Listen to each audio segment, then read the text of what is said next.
கொஞ்சம் கொஞ்சமா ரோகிணி சிக்கிறதுக்கான எல்லா வாய்ப்புகளையும் ஏற்படுத்தி கொடுக்குறாங்க. ஆனாலும் நம்மளாலே நம்ப முடியல. ஏன்னா பல தடவை நம்மளே ஏமாற்றப்பட்டிருக்கோம். ரோகிணி சிக்க போகும் தருணம் அவ்வளோதான், அசால்ட்டா எல்லாம் நடக்க போகுதுங்க, ரோகிணி மாட்டப்போகும் தருணம், வசமாய் சிக்கிய தருணம்லாம் ப்ரோமோ வந்துச்சு. கடைசியாக பார்த்தீங்க அப்படின்னா எல்லாமே டம்மியான இடத்துல.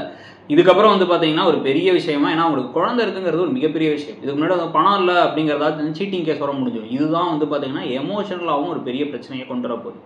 ஸோ இப்போ பார்த்தீங்க அப்படின்னா இன்னைக்கு எபிசோடில் முழுக்க முழுக்க நடந்தது எல்லாமே இப்போ எல்லாரும் திருப்பி பாண்டிச்சேரி படம்லாம் வந்துட்டாங்க. ரெசார்ட்டே காமிக்கல. ஸோ பாண்டிச்சேரியிலேருந்து இங்கே வந்ததுக்கப்புறமா பர்ஸ் வாங்கிட்டு வந்திருக்காங்க ரோஹிணி தன்னுடைய கணவருக்கு. இன்னொரு பக்கம் பார்த்தீங்க அப்படின்னா ஸ்ருதி தன்னுடைய கணவர் ரவியை போட்டு கடிக்கிறாங்கிற விஷயத்துக்கு இடையில முத்து சவாரிக்கு போய் அந்த கோயிலில் இறக்கி விட்டுட்டு, கோயிலில் தான் கிறிஷையும் கிறிஷ் பாட்டியும் அவங்க பார்க்கும்பொழுதே அவங்க சொல்லிடுறாங்க, என்னோட தம்பி ஒய்ஃபை நாங்கள் அனுப்பிவிட்டோம் ப்ரெக்னெண்ட்டாக இருக்கும் போது, தத்து எடுத்துக்கணும், அவனை தான் என் தம்பி ஒய்ஃபாக நினச்சேன், என் ஒய்ஃப் அவங்க விடமாட்டுறாங்க அவங்க அம்மா அப்படிங்கிற மாதிரிலாம் பேசிகிட்டு இருக்க.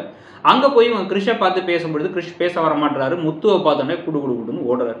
ஓடி போய் கட்டி பிடிச்சி முத்து மாமா அப்படின்லாம் சொன்ன உடனே உங்களுக்கு தெரியுமானா தெரியுங்கிறத சொல்கிறாங்க. ஐயோ முத்துவா இருக்க மாட்டார்னு நினச்சமேனு குடுன்னு கிறிஷை கூப்பிட்டு அவங்க அம்மா கிளம்பி ஓடிடுறாங்க, ரோஹிணியோட அம்மா.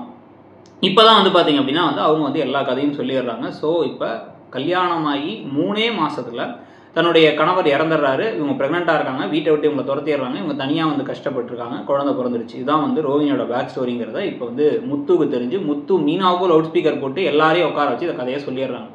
அட கடவுளே, அப்போ நம்ம அம்மா கூட்டு போய் ஒரு கடைசியில் என்னை மாட்டி விட பார்த்துருக்காங்களான்னு ரோஹிணி காண்டாயே அவங்க அம்மாவுக்கு கால் பண்ண. அவங்க அம்மா எனக்கு வேறு வழி தெரியல, என்ன இருந்தாலும் அவங்க சொந்தக்காரங்க தானே, அவங்களும் தேவை தானே, அவங்க சொத்தெல்லாம் இனிமேல் கிறிஷுக்கு தான் சொல்கிறாங்கலாம் வேற அவங்க பேசிக்கிட்டு இருக்காங்க. இது ஒரு பக்கம் போகுது. இன்னொரு பக்கம் மனோஜ் என்ன பண்ணுறாரு அப்படின்னா இதெல்லாம் தேவையில்லாத கதை அப்படின்னு பேசிகிட்டு இருக்காரு. யாரோ ஒரு பிள்ளையை பற்றி நம்ம ஏன் பேசணும்னு கேட்டுட்டு இருக்காரு. ஆனால் அது உங்கள் பிள்ளையா மாறப்போகுது மனோஜுங்கிறது ஒரு பக்கம். இன்னொன்று இப்போ ஊரில் வச்சு பார்த்தீங்க அப்படின்னா அந்த பூஜைக்கு இடையில இப்போ நிஜமாவே ரோஹிணி இப்போ சிக்க போகிறாங்க மீனா கிட்டக்க. ஆனால் மீனா என்ன முடிவு எடுப்பாங்க? மீனா எல்லாருக்கிட்டையும் சொல்லுவாங்களா, இல்லை டைம் கொடுத்து இந்த டைமுக்குள்ளே நீயே சொல்லிடுவாங்களா, இல்லை சொல்லாமலே விட்டு ரோஹிணியை புரிஞ்சுக்க போகிறாங்களா? அதுதான் இன்னும் டேஞ்சர். அதை பற்றி நீங்கள் என்ன நினைக்கிறீங்க? வேறு யாருக்கிட்ட சிக்கியிருந்தா கரெக்டாக இருக்கும்னு நினைக்கிறீங்கிறத சொல்லுங்கள். தேங்க்யூ.